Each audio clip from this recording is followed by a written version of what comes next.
How on earth did a nation of just over 500,000 people take Argentina all the way to the end of extra time? The thing is, no one saw this coming because Cape Verde is a tiny island nation of the west coast of Africa, and they entered the 2026 FIFA World Cup as the most overlooked team in the entire tournament. They were grouped with Spain, former world champions, Uruguay, two-time champions, Saudi Arabia, an established Asian powerhouse. And most people expected them to finish bottom last, but instead they didn't lose a single match. They didn't just survive the group of death, they escaped it and became the smallest nation by population ever to reach a World Cup knockout stage. And just so you can understand the scale of this achievement, do you understand how small Cape Verde is? The population is just over 525,000 people. One of the smallest nations ever in World Cup history. Smaller than 49 US states. Second smallest by land area to qualify for a World Cup, and third smallest by population ever to reach the tournament. This isn't an underdog story. This is statistically abnormal. And that group stage part of their journey is absolutely insane. If you look at it, the first game against Spain finished 0-0, a defensive masterclass, and the goalkeeper got immediate fame after that and delivered elite multiple saves. I think it was 7 in total. 7 brilliant saves, and 6 of them were inside the box. And then came Uruguay, a game that finished 2-2, where they scored their first ever goal at a World Cup history. And they showed not only attacking resilience, but defending resilience once more. And then by the third game, they had so much confidence going into the Saudi Arabia game, and they managed to clinch qualification by getting their third draw. So the final result after the group stages were 3 matches, 0 losses, 3 draws, and a knockout qualification from Group H. And they finished second, right behind Spain. And the wildest thing was they didn't even know that they were through, because at the end of the Saudi Arabia game, they all huddled up and waited until the Spain game against Uruguay was done. And once Spain got it over the line, Uruguay were eliminated and Cape Verde went through.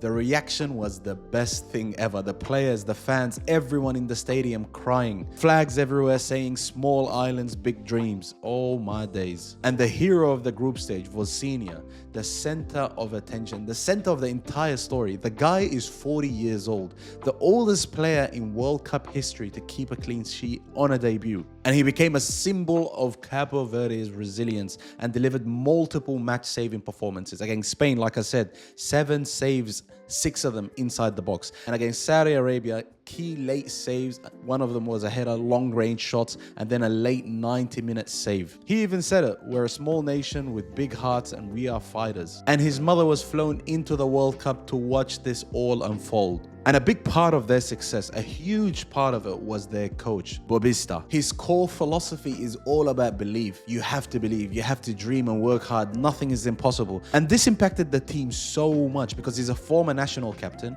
He took charge in 2020, rebuilt the belief after missing the 2022 FIFA World Cup, and led the team to an AFCON quarterfinals, World Cup qualification, and historic knockout stage run against Argentina. This wasn't luck. This was a long-term identity building. And I've kind of broken down the 3 key structural advantages that this has. Because one, and this is something that I really understand, is the diaspora-powered squad. A lot of the players that play for Cape Verde are raised outside of Cape Verde. They're raised in France, Ireland, Portugal, Spain, etc., etc. For example, Logan Costa, Villarreal and France born. Roberto Pico Lopez, born in Ireland and discovered via LinkedIn by the Federation. This created high technical level and exposes the team to more European tactics and a multinational footballing intelligence. And this works a lot of the time in AFCON. Even my younger brother plays for the national team of Sudan, and part of the reason for their success in recent years was them bringing in players who are born overseas. The next thing is their collective culture. Despite them being from global backgrounds, all of the players speak the native tongue language. They share an identity very strongly. They eat the same food, they play the same music, they're integrated into the culture. This creates a unity. And then lastly is their tactical discipline. Their success fits a modern small nation blueprint: compact defensive structure, mid-low block discipline, and high intensity defending in key moments. But then you add their elite goalkeeping performances that came out of nowhere and the counter attacks that went their way. And this is exactly like so many other underdog stories, like Morocco in 2022, the last World Cup in Qatar, or Senegal in 2002,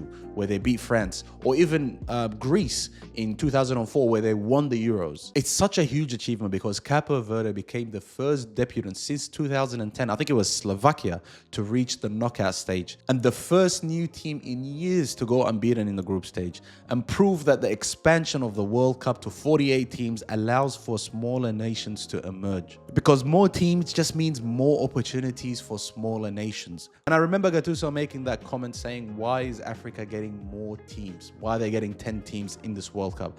This is the reason for stories like this. And a lot of people agree that it actually transforms the sport. Now, I have my things to say about it, but when I see stories like this is where I'm like, wow, this is actually worth it. Across all their matches, Cape Verde allowed the bigger teams to control the possession. Against Spain, against Uruguay, even against Saudi Arabia, they reduced central defense spaces, forced wide attacks, and relied on goalkeeper performances. And they understand the game.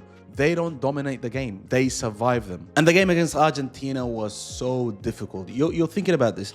Look, they're coming against the current champions, Argentina, a team, firstly, that has not had any trouble throughout this entire World Cup. They have smoked everyone that's come across them, even rested Messi, and still got a big win. This is a team not to be messed with. And then Cape Verde comes through and they're supposed to get slapped. They're supposed to get the work. Everybody, including myself, before the game, before it all happened, my predictions were Argentina are going to win 3-0, Messi is going to score a hat-trick. Simple as that. But it wasn't the case at all. Argentina, despite dominating possession, despite retrieving the ball when they lost it, despite them attacking Cape Verde's defense multiple times, they only managed to score once. And then when Cape Verde equalized and took the game past the 90 minutes, you can tell that Argentina were kind of afraid at this moment.